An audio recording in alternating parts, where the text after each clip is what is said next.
Ako ay si Zachary Paul Javier, grade 2 SSES. Ako ngayon magkukwento ng alamat ng pagong. Ang alamat ng pagong. Kwento ni Ofelia E. Concepcion. Guhit ni Marvin Romero. Kulay ni Reg S. Bayani. Noong unang panahon, si Pagong ang pinakanatatanging hayop sa unang gubat. Kaya niyang maglipat-lipat sa mga puno sa pamamagitan ng nakatagong maliliit na pakpak sa tagiliran. Lagi siyang nananalo sa mga kontes sa pagtakbo. Kaya niyang tumakbo ng mas matulid sa ostrich dahil pwede niyang pahabain ang apat na mga paa. Napakabilis din niyang lumangoy dahil kaya niyang palaparin ang buntot na para palikpik ng malaking isda.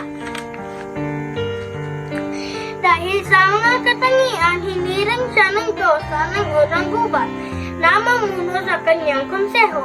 Ayoko! Napakaliit ko para mamuno, protesta ni Pagong. Bakit hindi na lang si elepante o kaya si leon? Giit ni Pagong. Dahil may kakayahan kang maglibot ng mabilis sa buong buhat kaysa iba. Sagot ng Diyosa. Lahat ng mga hayop ay sumang-ayon sa desisyon ng Diyosa. Mabuhay ang bagong leader nating si Pagong. Buli nila. Nang bumalik sa kanilang daigdig ang Diyosa, pinamahalaan ni Pagong ang unang gubat. Lahat ay sumusunod sa utos niya. Makaraan ng ilang araw ay bumalik si Pagong sa dating gawin. Mas gusto pa niyang magkulong sa loob ng bahay kaysa lumabas at masikalamuha sa ibang mga hayop.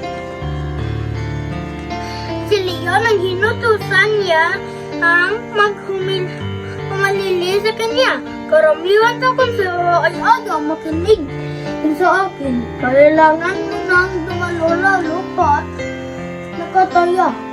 Ang kaligtasan nating lahat sa miting mamaya. Giit ni Leon. Huwag mo na akong istorbohin. Kung ano man mapagkakasunduan ng konseho, hayaan mo na. Bumalik ka na roon. Galit na wika ni Pagong. Ipinagbabawal ng Diyosa ang pagbubukas ng takip ng lagusang nakaharap sa dagat. Pero dahil karamihan sa konseho ay nais ding makita ang itsura ng dagat, pinaprubahan nila ang hiling ng nakararami.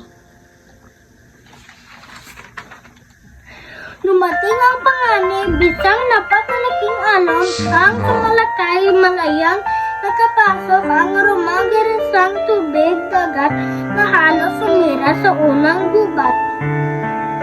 Galit na galit ang Diyosa kay Pagong. Pinaliwala mo ang pagtitiwala ko. Bilang parusa, babawiin ko sa iyo ang mga kakayahan mo sa iyong pagpawid sa lupa at sa tubig. Dahil mahalaga pati Pagong ang bahay niya kaysa kapakanan ng unang gubat, itinikit ng Diyosa sa katawan niya ang bahay. Mula noon, naging ordinaryong hayop na lamang si Pagong. Ibinigay na rin ng Diyosa kay Leon ang pagiging pangulo ng unang gubat.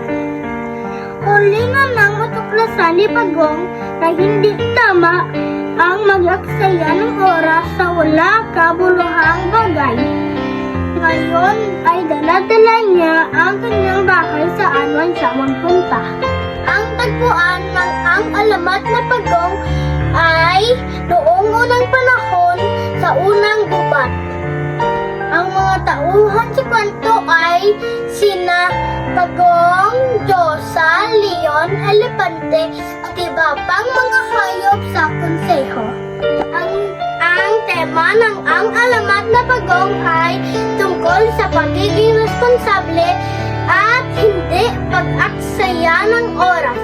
Ipinapakita sa kwento na hindi mag-aksaya ng oras at maging responsable ay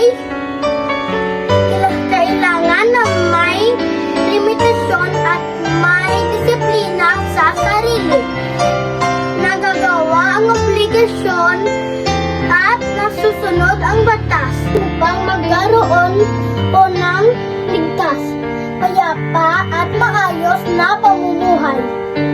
Ang mga importanteng pangyayari sa kwento ay noong unang panahon si Pagong ang pinaka-natatanging hayop na may kakayahan sa lupa, tubig at himpapawid. Dahil dito siya ang napiling leader ng Diyosa at iba pang mga hayop. Noong bumalik si Diyosa sa kanilang daigdig ay hindi nagampanan ni Pagong ang kanyang pagiging leader. Si Leon ang humilili sa kanya at ang kagustuhan ng konseho ang nasusunod. Pinabuksan nila ang lagusan na ipinababawal ng Diyosa ibuksan. Nagkaroon ng panganib at halos masira ang unang gubat. Galit ang Diyosa at binawi kay Pagong na mga kakayahan. Ikinabit din ng Diyosa ang bahay ni Pagong sa kanyang katawan. Iyon naman ang naging pangulo ng unang gubat.